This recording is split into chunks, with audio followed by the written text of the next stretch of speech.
Bismillahirrahmanirrahim, au nom d'Allah, le clément et miséricordieux. Assalamu alaikum, que la paix soit sur vous. Monsieur le préfet, mesdames, messieurs, chers amis, c'est en cette désolante circonstance, dans la douleur, la tristesse, l'affliction, la consternation, que nous nous réunissons à nouveau pour déclarer notre condamnation et notre indignation face à la sinistre horreur qui a frappé et ensanglanté notre pays, notre peuple, nos compatriotes, une fois de trop en cette même année. Nous sommes tous là plongés dans le recueillement par la pensée et le cœur pour affirmer, ou malheureusement réaffirmer, notre attachement à la paix, à la dignité humaine, à la fraternité citoyenne, à l'union nationale. Mesdames, Messieurs, chers amis, je ne m'exprime pas ici au nom de l'institution dans laquelle nous nous trouvons, car j'aimerais laisser libre cours à ma colère, au dégoût et à l'amertume qui me submerge depuis ces odieux attentats. Ce crime immonde qui a brutalement endeuillé tant et tant de familles, de mères, de pères, d'épouses, de fratries et d'amis. Regardez cette frise tout autour de cette grande salle. Observez et appréciez les inscriptions portées sur cette gravure.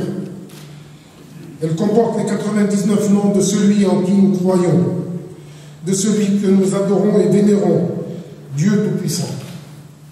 Ce sont les noms qu'il s'est lui-même attribués dans le livre qu'il nous a confié, tels que Rahman, le miséricordieux, le Rafour, le pardonneur, Wahab, le dispensateur. Alors, se pourrait-il que des malfaisants s'accaparent et blasphèment son nom pour commettre des crimes, d'odieux attentats, d'horribles massacres, des persécutions et des actes barbares et innommables? Au risque de vous choquer, je répondrai par un mot affirmatif.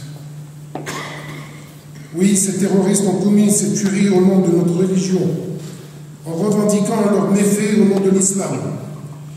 Ils n'ont que du sang sur les mains et des paroles de haine dans leur bouche, tout en se déclarant croyants musulmans.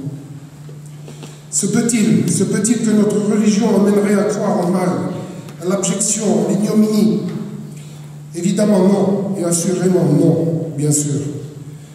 Pourtant, la détermination de ces soldats du machiavélisme est bel et bien confirmée. Ils se prétendent combattants pour la justice divine, de l'infamie sous la bannière de l'islam, alors que notre religion invite à la vie.